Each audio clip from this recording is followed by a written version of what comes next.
4 जून 2024 को आए चुनावी नतीजों ने देश की राजनीति में काफी बदलाव किए हैं। 10 साल से पूर्ण बहुमत की सरकार चला रहे प्रधानमंत्री नरेंद्र मोदी को इस बार गठबंधन की राजनीति करनी पड़ रही है। भाजपा सरकार की जगह एनडीए सरकार का जिक्र हो रहा है। केंद्रीय मंत्रिपरिषद में इस बार एनडीए गठबंधन के साथियों को ज्यादा जगह मिली। जैसे चुनाव के पहले मार्च 2024 में भारत सरकार में एक भी नॉन बीजेपी कैबिनेट मिनिस्टर नहीं था, राज्य मंत्री भले थे, जबकि 9 जून को मोदी कैबिनेट में 5 नॉन बीजेपी मेंबर्स ने शपथ ली। लेकिन इस नंबर गेम की वजह से एक और बदलाव हुआ। लोकसभा में 10 साल बाद लीडर ऑफ ऑपोजिशन का पद भर दिया गया। राहुल गांधी अब लोकसभा के लीडर ऑफ ऑपोजिशन हैं। 26 जून को स्पीकर ओम बिरला ने राहुल के नाम पर सहमति जता दी और इस बाबत लोकसभा सचिवालय से एक अधिसूचना भी प्रकाशित कर दी गई। तो आज का एपिसोड इसी लीडर ऑफ ऑपोजिशन के पद के बारे में है। आज जानेंगे आखिर लोकसभा का लीडर ऑफ ऑपोजिशन कौन बन सकता है, पिछले 10 साल से लोकसभा में लीडर ऑफ ऑपोजिशन का पद खाली क्यों था, क्या ऐसा पहली बार हुआ है या इसके पहले भी ये पद खाली रहा, क्या राहुल गांधी का इस पद पर होना भाजपा के लिए कोई चुनौती पेश कर सकता है।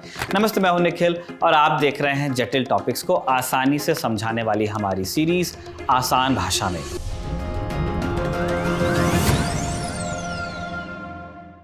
शुरुआत करते हैं मिथ बस्टर से। लीडर ऑफ ऑपोजिशन, कई बार आपने सुना होगा कि संवैधानिक पद है, लेकिन ये कोई संवैधानिक पद नहीं है। पद है, संवैधानिक पद नहीं। संवैधानिक पद होते हैं जिनका जिक्र संविधान में है, जैसे राष्ट्रपति, प्रधानमंत्री, स्पीकर वगैरह। तो फिर ये पद कैसे बना? भारत ने ब्रिटेन से इस पद का आइडिया अडॉप्ट किया या हम इंस्पायर हुए वहां से। लेकिन साल 1977 में salary and allowance of leader of opposition in parliament act 1977 को संसद में पारित किया गया, जिसके बाद से ये एक स्टैट्यूटरी पोस्ट या कानूनी पद बना। क्या है इस कानून में, अब इसको समझते हैं।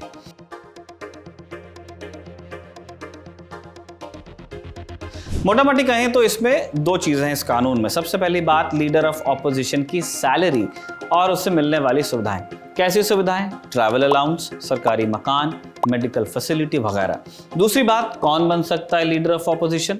लोकसभा का लीडर ऑफ ऑपोजिशन बनने के लिए 2 शर्तें पूरी करना जरूरी है। व्यक्ति को लोकसभा का सदस्य होना चाहिए, इसके साथ वो मुख्य विपक्षी पार्टी का नेता भी होना चाहिए, जिसके बाद स्पीकर उसे लीडर ऑफ ऑपोजिशन के रूप में रिकॉग्नाइज करते हैं, मान्यता देते हैं। राज्यसभा का लीडर ऑफ ऑपोजिशन बनने के लिए भी 2 शर्तें पूरी करना जरूरी है।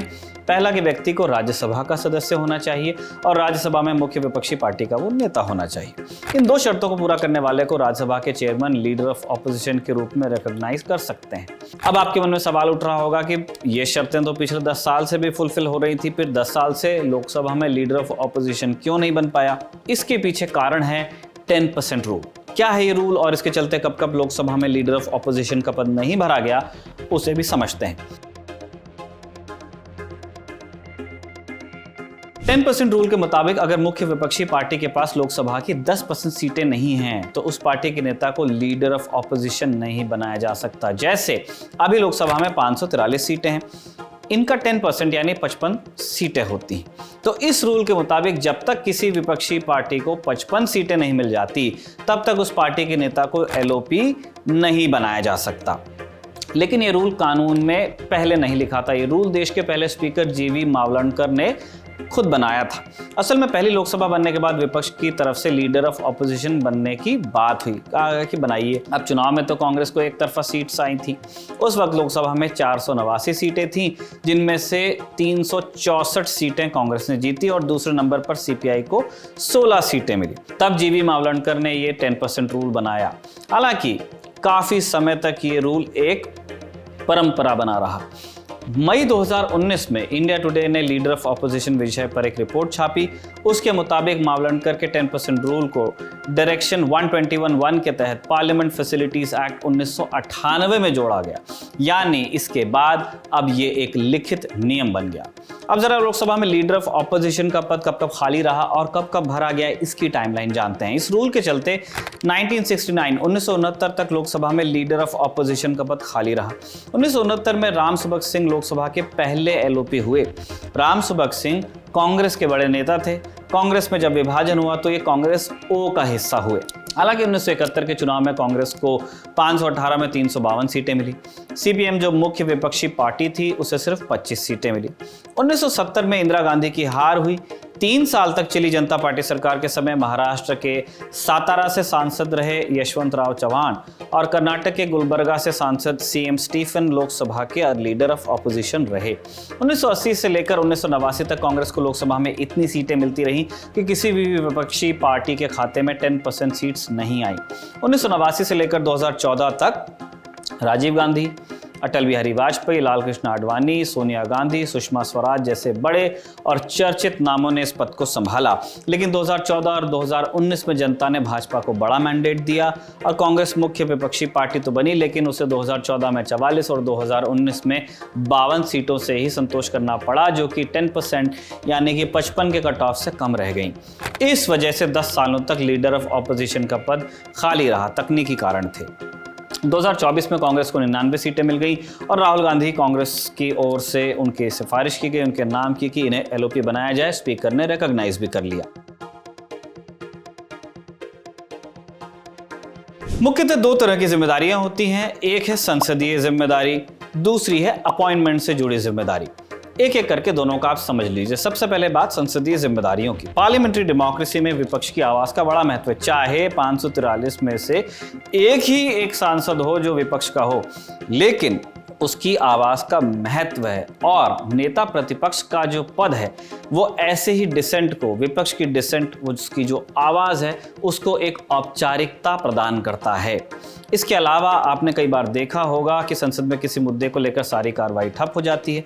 ऐसी सिचुएशन में स्पीकर लोकसभा के पक्ष और विपक्ष के नेताओं को बुलाते हैं, सियाने लोगों को। ऐसे में विपक्षी सांसदों की अगुवाई प्रायः लीडर ऑफ ऑपोजिशन ही करते हैं। ये संसदीय जिम्मेदारी हुई। अब कुछ अपॉइंटमेंट से जुड़ी जिम्मेदारियां भी हैं। देश में कुछ बड़े प्रशासनिक पदों पर नियुक्ति के लिए कमिटीज हैं, जिनके सुझाव के आधार पर सरकार पदों पर नियुक्ति करती है। जैसे CBI डायरेक्टर, इसके लिए प्रधानमंत्री के नेतृत्व में एक कमेटी है जिसमें 2 मेंबर और हैं, चीफ जस्टिस ऑफ इंडिया और लोकसभा के LOP यानी लीडर ऑफ ऑपोजिशन। ये कमेटी जिनका नाम सुझाती है, सरकार उस अधिकारी को CBI डायरेक्टर बनाती है। इसके अलावा मुख्य चुनाव आयुक्त और चुनाव आयुक्तों जैसे कुछ बड़े पदों की नियुक्ति के लिए जो कमिटीज हैं, लीडर ऑफ ऑपोजिशन लोकसभा वाले इनके भी मेंबर हैं। 10 सालों से इन कमेटियों में लीडर ऑफ ऑपोजिशन नहीं थे, लेकिन अब हैं। तो क्या इससे मोदी सरकार को नियुक्ति में कोई चुनौती मिलेगी? इसे समझने के लिए हमने सुनी एक्सपर्ट्स की राय और अब सुनाएंगे आपको। LOP का मतलब ये होता है कि आप हर बड़े अपॉइंटमेंट में आपकी राय ली जाएगी, आप प्रधानमंत्री के साथ बैठेंगे। अब आप देखिए, इसका एक असर ये भी होगा कि जब जो कोई भी पैनल बनेगा, जैसे हम बात करते हैं CBI चीफ की, जब CBI चीफ की नियुक्ति होगी तो जाहिर तौर पर वो लोग राहुल गांधी को या कांग्रेस पार्टी को भी अप्रोच करेंगे कि देखिए हमारा अपॉइंटमेंट होना है, आप हमारा ख्याल रखिएगा, हम भी आपका ख्याल रखेंगे। तो बेसिकली जो मैंडेट आया है ना, इसने थोड़ा बैलेंस कर दिया है चीजों को। जो एक तरफा अपॉइंटमेंट्स होती थी या जो सरकार चाहती थी वो करती थी, जो जो जो आज स्पीकर का चुनाव हुआ वो भी इस बात का प्रमाण है कि विपक्ष को सरकार बताना चाहता है कि आपके लिए कुछ भी आसान नहीं है। हम आपके लिए कुछ भी, कोई भी काम जो आप करना चाहेंगे उसको आसानी से होने नहीं देंगे। इसीलिए विपक्ष ने कैंडिडेट दिया था। तो LOP का मतलब भी यही है कि जहां भी जो भी अपॉइंटमेंट्स होंगी, जो भी बात होगी, उन सब में आपकी इंटरफेरेंस होगी। विदेश के जो डेलीगेशन आएंगे, जो नेता आएंगे, वो आपसे भी मिलेंगे। अभी तक ऐसा नहीं हो रहा था, वो सिर्फ एक तरफा चल रहा था। तो ये जो है बेसिकली इस मैंडेट ने हिंदुस्तान की राजनीति को बैलेंस कर दिया है। तो ये था तिया पाचा नेता प्रतिपक्ष के पद का। आज के इस एपिसोड को लिखा था हमारे साथी आकाश ने और इसे रिकॉर्ड किया था हालिश ने। आप देखते रहिए दी ललन टॉप।